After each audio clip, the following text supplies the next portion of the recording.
Chapter 13. I told you, I can't come today either. What? No, I don't care what the producer said. You just say to him what I've said to you, and if he's not happy with it, then tell him he and his picture can go to hell! Rue slammed the telephone mouthpiece noisily back onto its holder before reclining back into her cushioned sofa as she massaged her temples. Continuing to abide by her father's orders, she hadn't left the house in over a week save for meeting Autor, but the confinement was wreaking havoc on her work. Movies she'd already signed contracts for had to be put on hold, and with no idea when her period of captivity would end, many of the producers were getting impatient and threatening to take her off the cast. It certainly did not help that she had seen very little of Muto during this time. Often he would lock himself in a room with the Don, or some number of other family associates clandestinely appearing and disappearing from the house. Or sometimes Muto might leave the house at night, not returning until early the next morning. Rue supposed that he was working on something important for her father, but she dared not inquire while so close to her father's daunting presence. Muto was absent again tonight, having taken off shortly after yet another silent dinner. Now sitting in her empty boudoir, Rue was left to brood silently over her frustrations. Though an aspirin would have done more for her headache, the actress instead lit a cigarette and puffed on it crossly. A part of her admittedly resented the fact that although father had ordered them both to lie low, Muto was the one allowed more freedom of movement. Yet because it was Muto, and not just any other man, the favoritism ultimately bore little weight on her mind. Indeed, what concerned her most at this point was how she could be of most use to her father, and how she could prove herself a daughter worthy of the Corvo family name. Telling a couple of whiny producers to get off her case was the least she could do. If only she could do more, though, than sit idly in her room waiting for the storm to pass, while the rest of her family worked on their problems without her. She picked up a crinkled newspaper lying on the table, the wear and tear on it already beginning to show, and reread the article she had already perused multiple times by now. It was the review of The Bartered Bride Autor had penned after their interview. As Rue had anticipated, Autor hadn't mentioned what she had said to him while inside the club. She wondered dryly whether or not part of it was due to him not having remembered much of what had happened anyway, having become drunk after but a single glass of wine. The interview had not been a complete waste of time, though, at least from her end. From him, Rue had discovered that the shop girl she had met in the Toshu shop was next-door neighbors with none other than her family's arch-nemesis. The thought of Duck drew a shadow over Rue's eyes. No matter how hard she tried to forget the idea, it kept resurfacing in her mind. Yet regardless of whether she could convince herself of it or not, Rue was simply unable to accept the notion that this unassuming girl might have been the dangerous witness they were after all along. So with each passing day and no word from Areki, Rue had only grown more and more apprehensive. Had he found something? Or nothing? Had her father found out she had given Areki orders without his permission or not? Why hadn't Areki reported back to her yet? A sudden knock on the door startled Rue, and the newspaper in her hand slipped from her fingers, drifting onto the floor. Fumbling to smash out her cigarette, she took a breath in an attempt to clear her head, and called out, "Who is it?" "It's me, miss," replied Areki. Rue jumped up from her seat, and in 3 brisk strides opened the door and ushered the spy in. "Tell me, what have you found?" she urged as she sat back down on the settee, her gaze fixed upon him. Areki, his head hanging low, answered, "As you had instructed me, Miss Corvo, I've been watching this Stannis girl. It seems there's something very peculiar about her." Rue's already racing heart began to beat even faster as she demanded impatiently, "Don't beat around the bush. Get to the point." Areki cleared his throat and began his report. "I had first taken note of her when I initially had begun following the detective about, even before you gave me this assignment. I noticed this red-haired girl always was with him on his way to and from the precinct. This was odd, but they were neighbors, so it was quite possible they shared similar routines, and therefore I didn't think much of it at first. But after you called my attention to this girl, I noticed that each day the detective would stop and buy the evening paper from a boy across the street from the ballet shoe shop where she worked. He'd pause to read the paper until she left the shop, and then they'd walk back to their apartment together. They always kept their distance from each other, hardly ever speaking to one another, except on one occasion. It struck me as very odd." Oreki folded his hands. So one day I asked the newspaper boy about that customer of his. The paper boy told me the man first came to him to buy newspapers about a month ago, specifically a week before Thanksgiving. Rue's fingers touched her mouth, and she shifted uncomfortably in her seat. Around the time Alphonse was whacked. Noting Rue's unease, Oreki paused before resuming his narrative. Miss, this boy remembers it clearly because the first time that particular customer bought a paper from him, the man and the red-haired girl from across the street had a fight afterward. He couldn't hear much of the argument, except the gal was as mad as a hellcat about whatever it was. Ever since then, they'd been carrying on with the routine I described to you earlier. A gloved hand rose thoughtfully to his chin. The paper boy seemed to believe the man was an enamored suitor, but I thought otherwise. As I followed this girl, I saw that the grocer she visits is only a block away from where Alphonse croaked. I had a chat with some of their neighbors, and it seems the detective only moved in recently. How recent? Rue asked, with the intent to sound probing, but her voice coming out as a whisper. To keep her hands from shaking, she laced her fingers together in her lap. Also about a week before Thanksgiving, Oreki replied. A couple of sharp raps on the door made Rue gasp, scattering her thoughts as she snapped her head around. Only halfway standing up, she cleared her throat and managed haltingly, Who is it? It's me, replied her father's unmistakable, deep, hoarse voice. At this, Rue shot up fully out of her chair. On the way to the door, she stopped and glanced back at Oreki, wondering how she would explain to the Don why she was talking with the Corvo's trusted spy. Rue, open the door! Don Corvo snapped in a far more commanding tone. Left with no other choice, Rue stepped forward and partially cracked the door open. She looked through the doorway to see the sharp eyes of her father glaring back at her. Daddy, it's so late. I was going to go to bed soon, she explained, hoping her father would believe her excuse and let her be. Don Corvo silently cast a sidelong glance at her before striding through the door and entering Rue's room, right past where Rue stood waiting. Oreki quickly stood up from his chair and bowed his head toward his master. Have you done what I told you earlier? The Don asked his henchman. Rue's eyes darted with confusion from her father to the shorter man across from her. Oreki nodded. Yes, boss. Principe answered that they'll return the moment they're finished. They ought to be back here within half an hour. Don Corvo nodded his approval and waved his hand. Good. You can go now. With a diffident bow, Oreki promptly took his leave of the Corvos, pulling the door closed behind him, leaving the path open between Rue and the Don. From near the door, Rue cautiously approached her father standing in the center of her room, wondering what the old man was going to do now that he'd caught her speaking with the family's spy, not to mention what her father suddenly needed Muto for. Her first concerns were addressed quickly enough when Don Corvo slowly made his way to the couch and sat down. He gazed up at his daughter from beneath half-lidded, shadowed eyes. Tell me, Rue, why was Oreki in your room? Rue swallowed, and she found her palms sweating at her father's candid question. Not sure how much he already knew of her actions, she decided to play coy. I was worried about the investigation, Daddy. She pushed a smile to her lips and demurely sat down next to her father on the couch. So I called Oreki here to ask how the surveillance on the detective was coming along. Is that so? Don Corvo asked darkly, and the young woman stiffened at the coldness in her father's voice. Rue, I knew about this little ruse from the very beginning. How you wanted Oreki to watch the detective's neighbor. How you thought you could use your connection to the girl to find out more about the copper himself. His eyes narrowed to slits. Did you think you were somehow being clever, snooping around in my business like you were? The black-clad patriarch stood up and circled the settee ominously, his angry voice booming at her. You, of all people, Rue, should have known that only the Don has the authority to give orders on behalf of the Corvo family. Despite that, he snapped, you gave Oreki orders completely on your own, and moreover, behind my back, without as much as saying a word to me about it afterward. Rue sat with her hands clutched tightly in her lap, not daring to interrupt her father's words.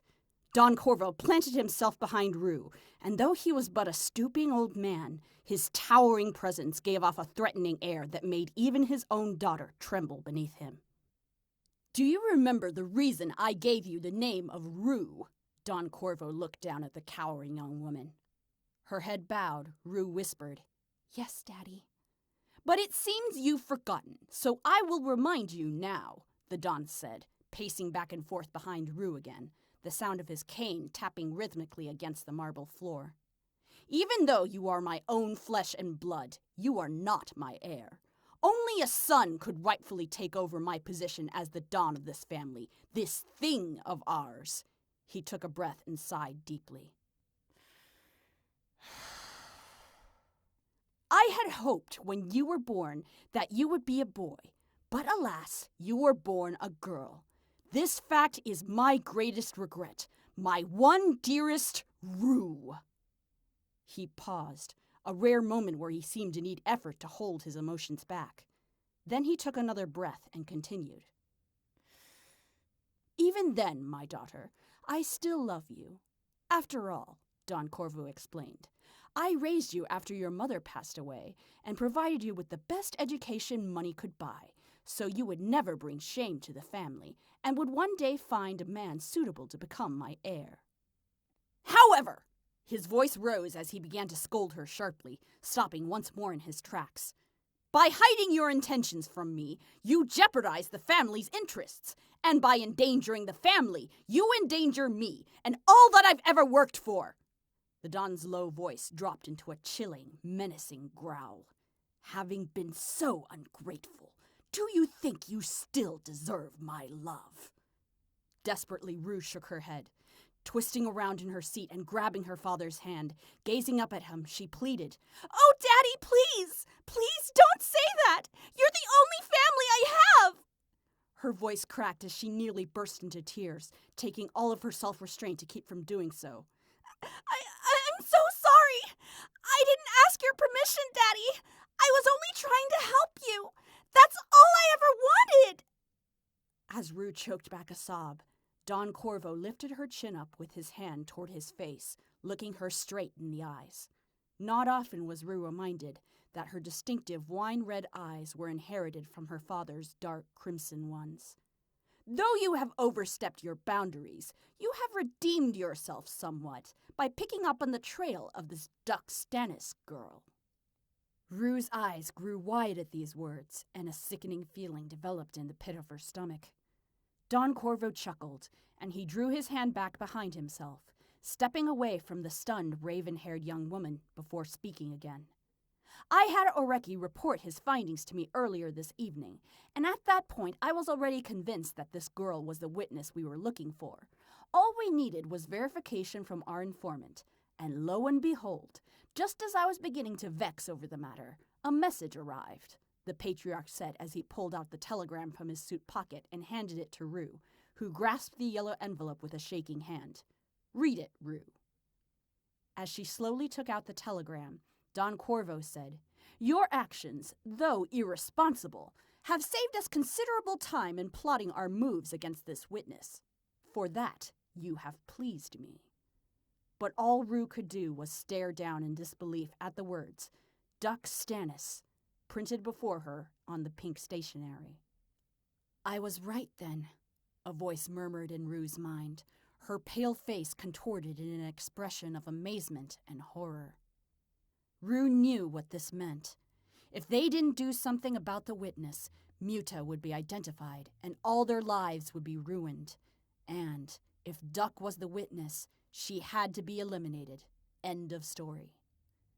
She had privately valued their brief friendship, and sincerely had hoped that the surveillance on Duck would yield another opportunity for her to meet the bubbly girl. But none of that was meant to be. Any bond that might have existed between her and Duck had to be severed. For as much as she liked the clumsy redhead, she could not save the life of a shop girl in place of the life of the one man she'd given her heart to, the man who would also be her father's heir. She had no other choice but to accept the situation as it was. She would never see Duck again. Rue could almost hear the cackling voice of fate in her ears. A star born in darkness could only bring darkness to those around her. Muto dismissed his 2 bodyguards and sat alone in the empty study. The night had been excessively long, and the discussion with Don Corvo had taken even longer. But at long last, the plan had been fully hatched, and at daybreak it would be set into motion. Grasping the thick embroidered curtains, Muto flung them aside, and a waning winter moon greeted him, a bright silver crescent in the distance hanging above the rooftops. His eyes still on the moon, his hand reached into his inner suit pocket and pulled out a small crimson velvet jewelry box. Snapping the lid open, Muto looked down with half-lidded eyes at the object within, a small golden-yellow pendant. The size of a quarter, it was made of a light amber-hued glass hemisphere, with the profile of a woman in Art Nouveau style on one side of it, like the light of a crescent moon. He gently stroked the woman's outline with his fingertips, amber eyes gazing longingly at the pendant that matched their hue. Muto closed his eyes, covering the pendant with his fingers, before opening his eyes again, gently closing the case and tucking it back into his pocket. After readjusting his suit jacket, Muto looked back up at the moon with a resolute expression on his face, before drawing the curtains closed against the pale crescent. Fakir stepped out of his taxi and peered up at the sign for the Crown Dance Studio. He headed through the front door, and immediately upon entering, he could hear the thuds of many pairs of feet in unison on the hardwood floor, voices calling out the beats to recorded practice music, drawing out inadvertent feelings of nostalgia from him. Fakir stopped a young woman passing by with burgundy hair done up in a prim bun, who he guessed was an instructor. After showing her his badge, he asked to see the studio's director.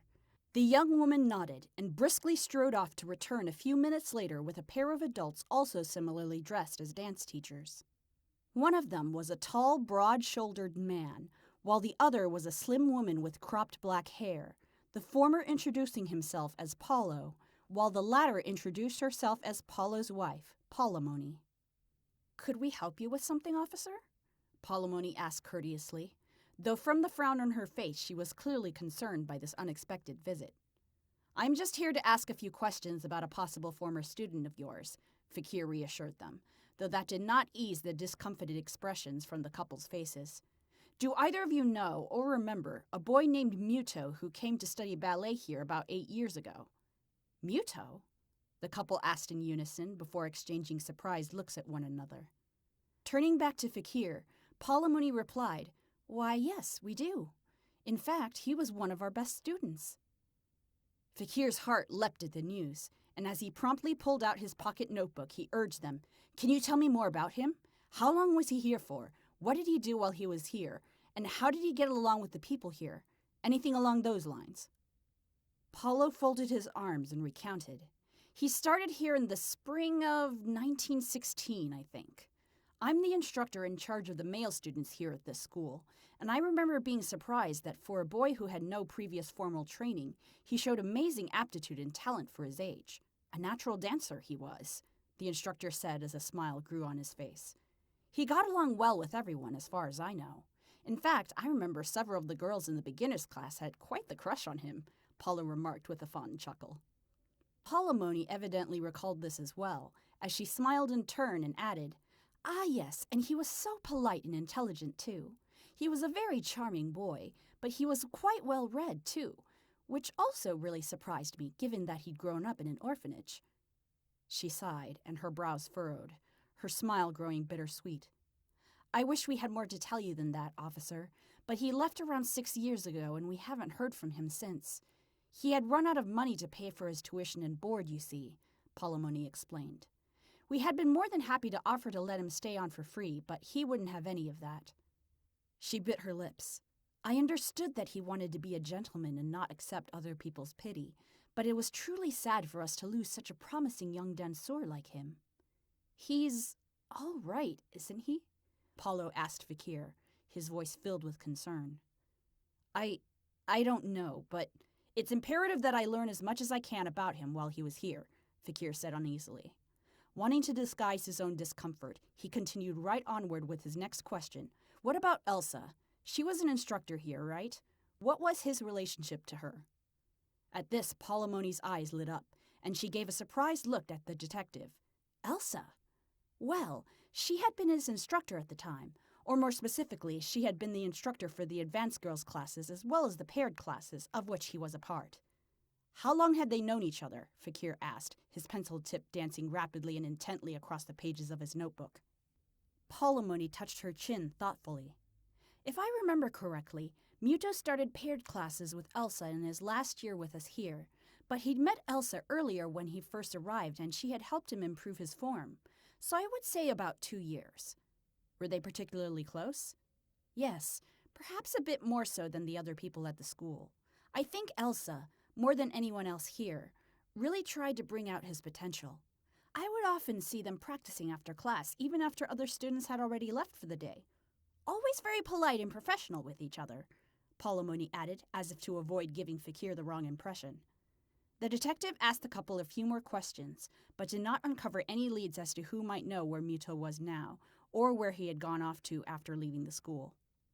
Tucking the little notebook back into his pocket, one last question crossed Fakir's mind, and turning to Palamoni, he asked, "By any chance, have either of you ever heard of Rue Corvo?" Rue Corvo? Palamoni frowned, pursing her lips as she tried to remember, while her husband recalled the name more readily. Yes, I have, Paulo nodded. She, or rather her father, rented one of our studios for her to use privately in the afternoons a number of years ago. The man who paid for her fees said she wanted a quiet place to dance while she stayed in the city. He folded his hands pensively. I watched her dance once while she was here. She was a great dancer. I remember thinking, 'twas a pity she wasn't actually a student here with us. Fakir narrowed his eyes slightly. Do you remember when and for how long she rented the studio? I think she began about 6 years ago, and it lasted for only a few months, from April to early June.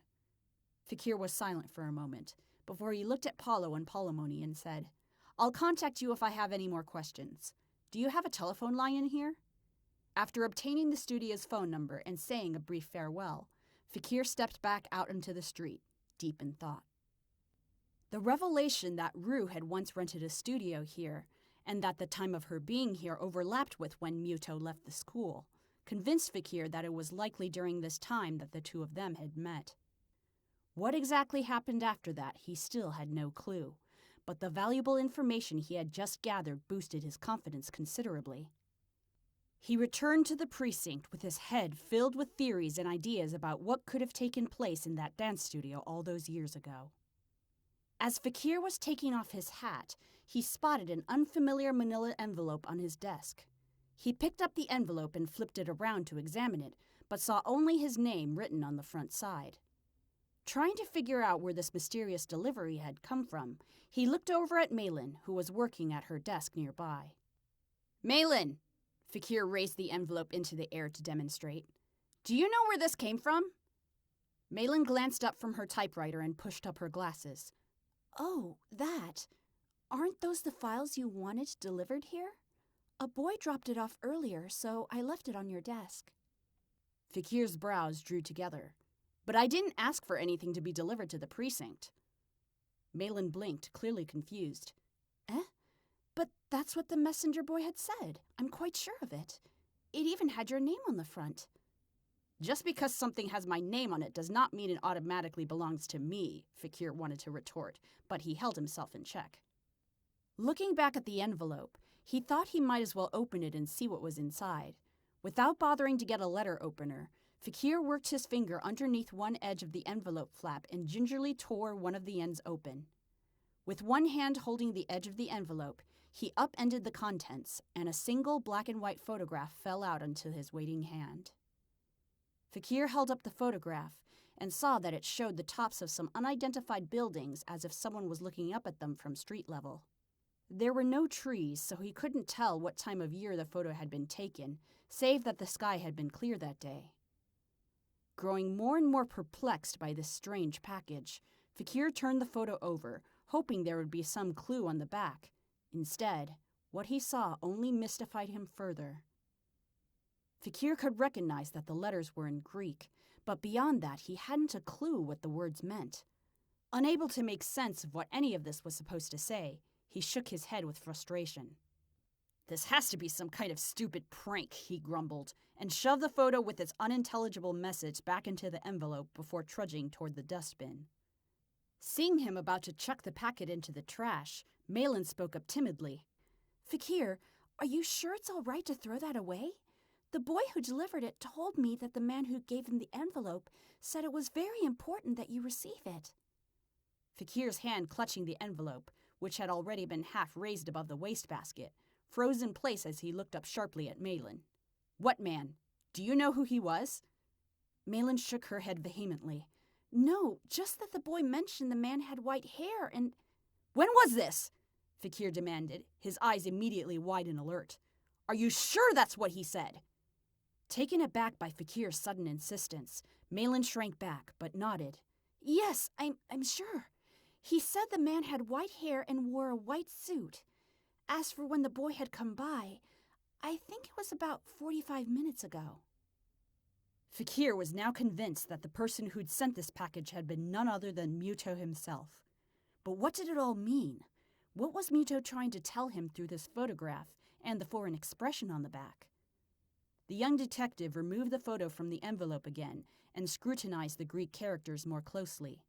He knew it had to be a message of some sort, but simply staring at these incomprehensible symbols would do him no good at present.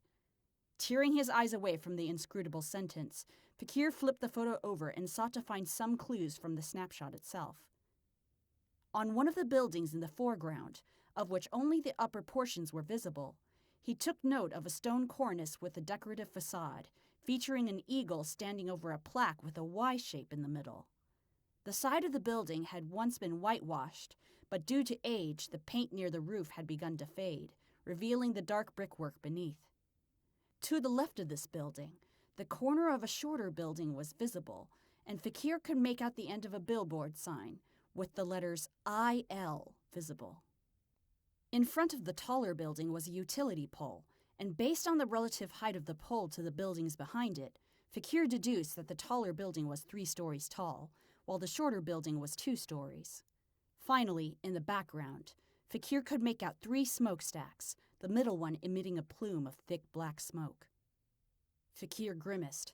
If this place was in New York, it was not a place he recognized, and even that was a conjecture, as the location depicted in the photograph could have been anywhere. It seemed deciphering the Greek writing might prove to be the most feasible thing to do at the moment. He briefly considered perhaps finding someone who knew Greek to translate the sentence for him, but Fakir quickly squelched that idea. The only person in the department likely to know any Greek was the captain himself, who had been a second-generation Greek immigrant. But how would Fakir explain to him the source of the unusual photograph that had shown up mysteriously on his desk? Bringing the whole matter up to the captain would be much more complicated than he'd want it to be. Letting out a frustrated sigh, Fakir glanced up and saw Malin peering back at him tentatively, and he became aware of how long he must have been staring at the photo while still standing next to her. He cleared his throat and put the photo away. Sorry, my mistake. I did ask for this to be delivered, but it's just that I had asked for it some time ago and didn't remember that I had until now. So anyway, Malin, do you know if there's a bookstore nearby with a good section on foreign languages? I'm not sure about foreign languages per se, but there's a bookseller on Jackson Street that I know that has a good section on art. Malin looked down and blushed. So I think they might also have some language books there too, since...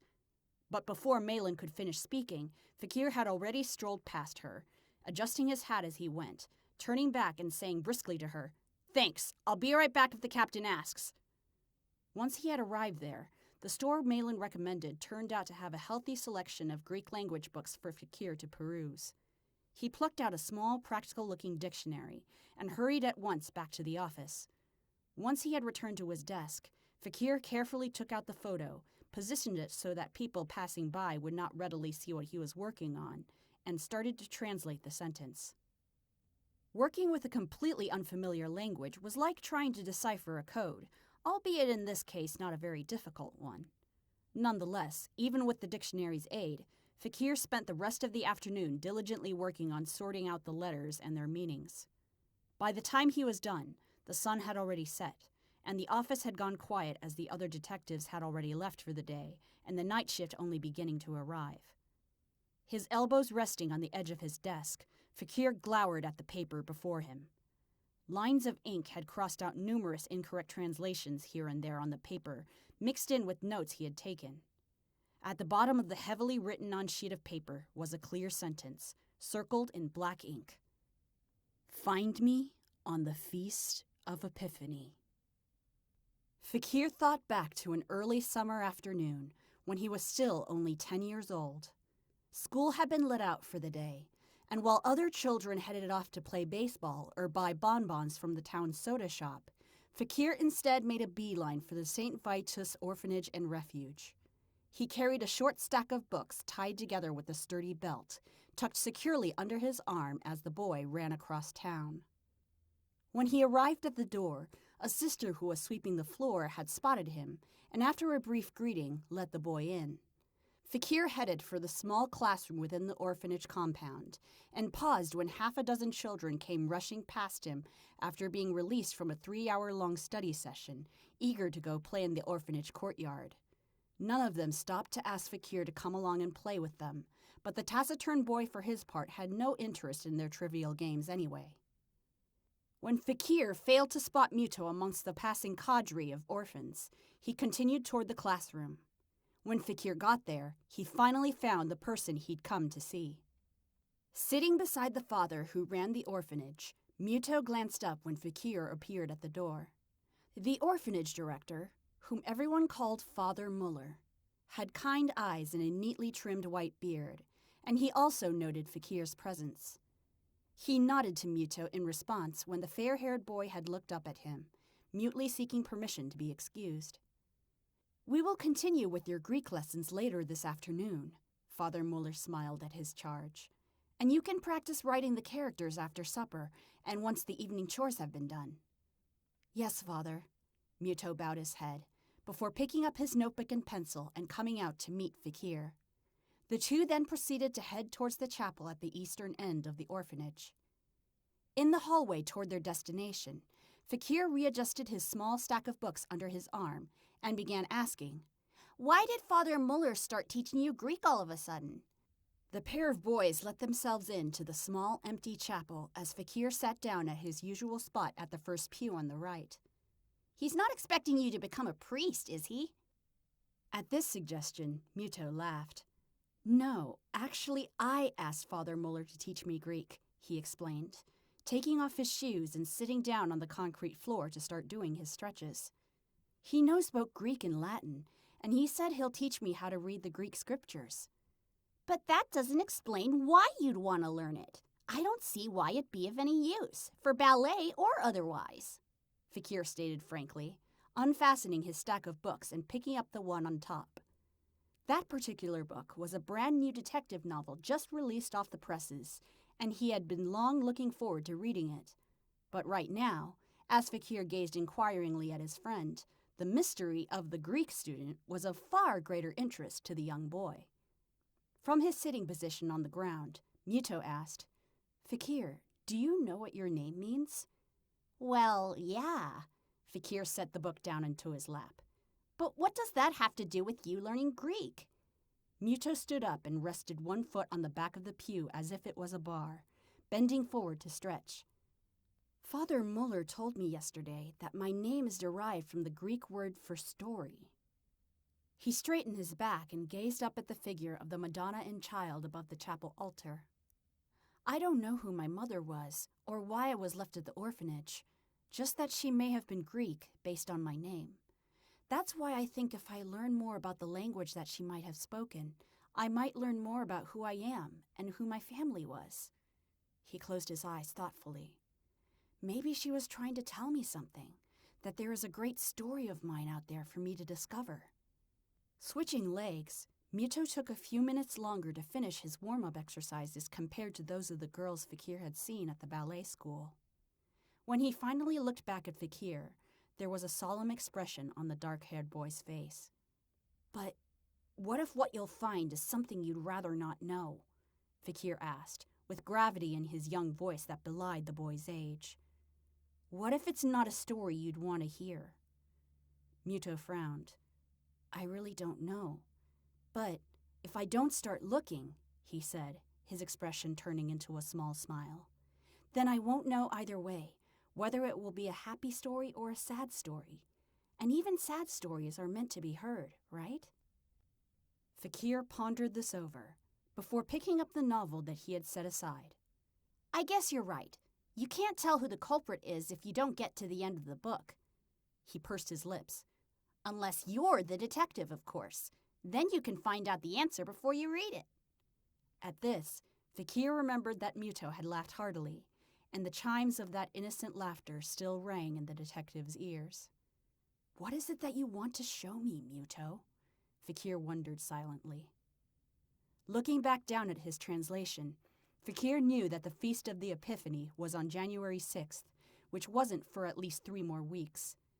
Fakir was sure that the place shown on the photograph was the location Muto intended to be at on the celebration of Epiphany.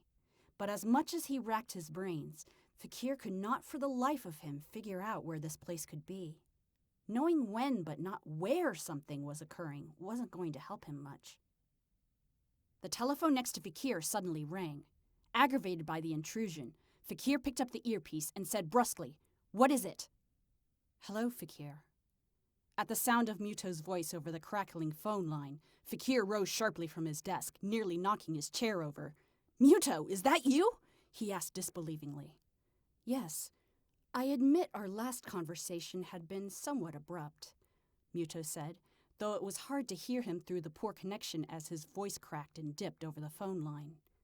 "Why are you calling me? No, wait, tell me. Why did you send me that photo? What are you trying to get at?" Fakir demanded, pressing the earpiece flat against his ear, straining to hear his answer while his other hand picked the photo back up. "If you have truly accomplished your dream of becoming a detective, Fakir, you'll understand the meaning behind that photo and where to find me when the appointed time comes." The connection buzzed as though about to be cut off, and Muto said, "Before I leave, I just want to remind you, it's not safe to let a young lady walk home from work all alone after dark." With that, the line went dead. It took a full second for the last sentence Muto had said to sink in. Duck. Oh God, they know about Duck! The earpiece in his hand slipped out with a clunk onto his desk, as his eyes widened in horror. He had been so engrossed in his work the entire day, he hadn't realized it was now long past Duck's work hours, and by now she would surely be on her way home. All alone. A profound feeling of dread seized Fakir's fast-beating heart, and he hurriedly thrust the photo still in his hand into a pocket, grabbed his coat and hat, and with only the thought that he might reach her in time, sprinted as fast as he could through the front doors of the precinct and towards the coat and point shoe shop.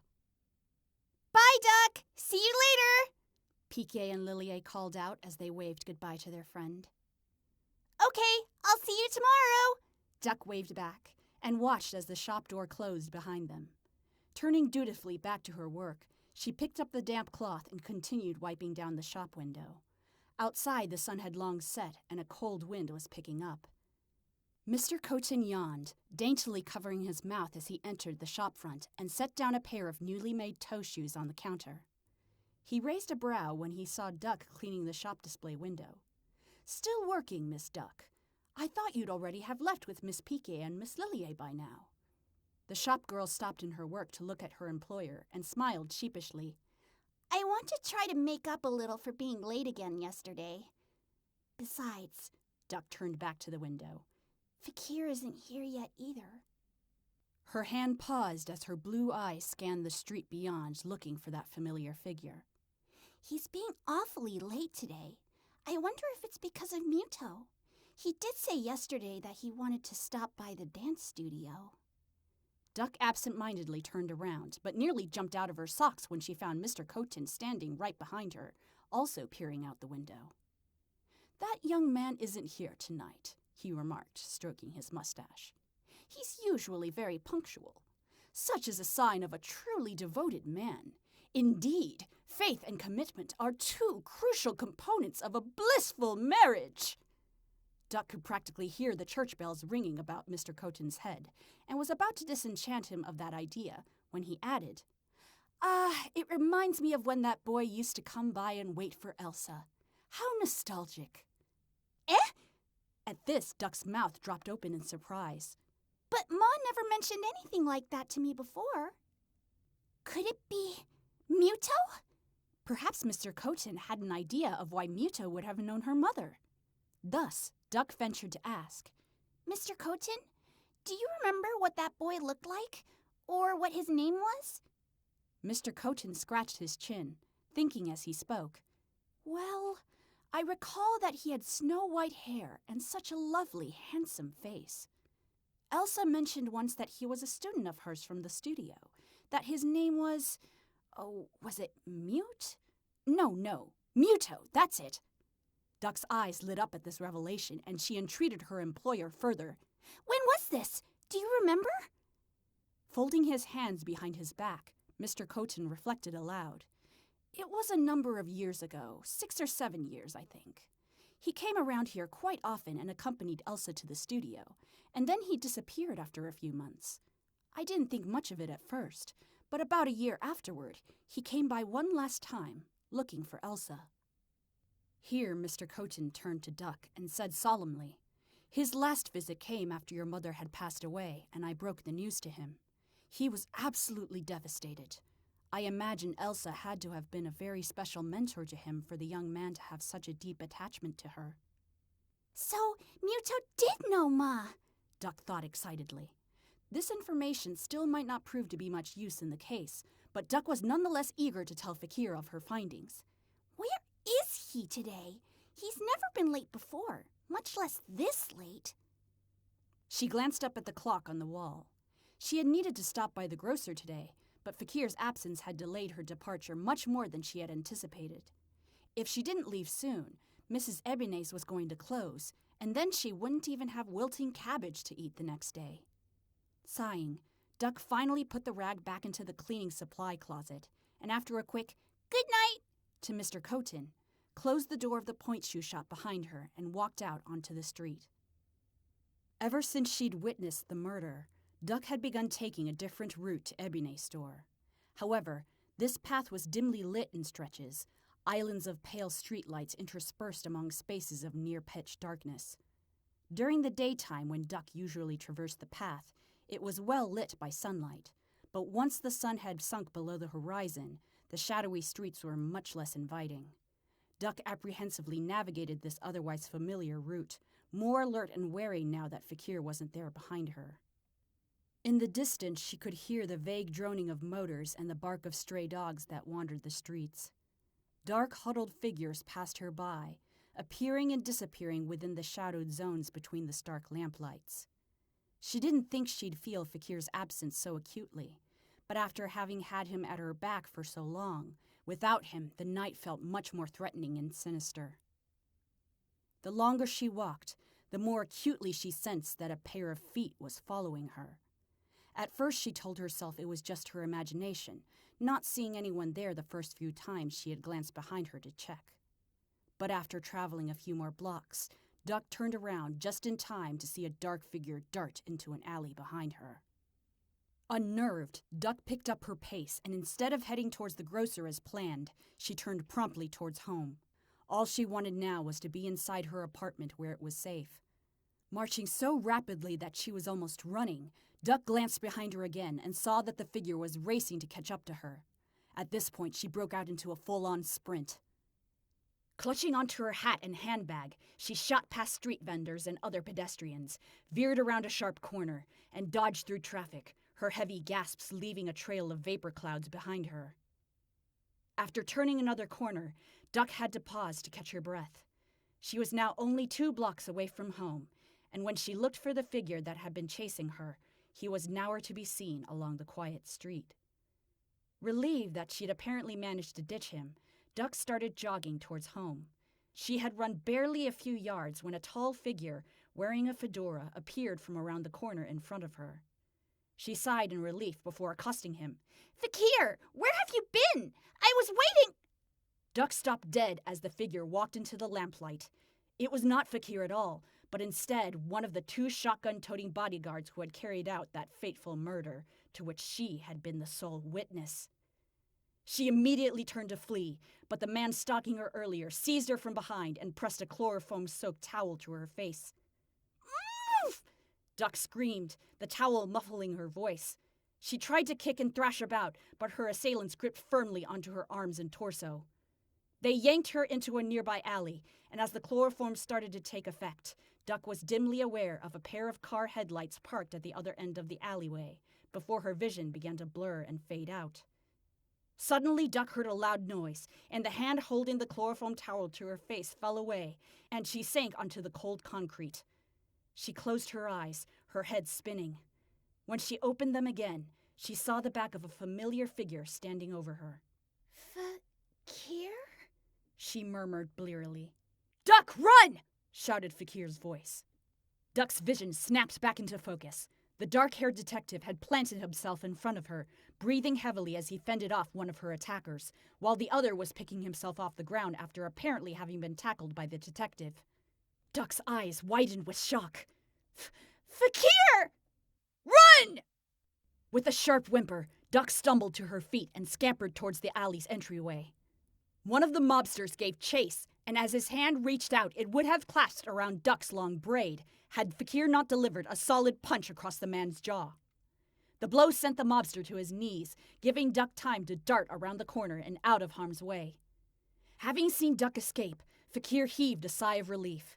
But he was unaware of the second thug who'd picked up a stray plank of wood from the ground and, before the detective could react, struck Fakir soundly on the back of his head. Fakir collapsed onto the ground.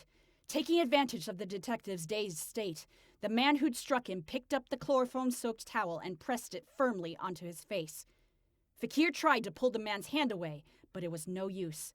After a few minutes of futile struggling, Fakir's body went limp as he fell unconscious.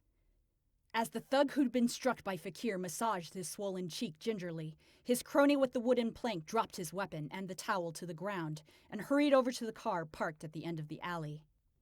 When the mobster stopped beside the car, the window rolled down, revealing Muto and Don Corvo sitting in the back seat. "The girl got away," their underling reported.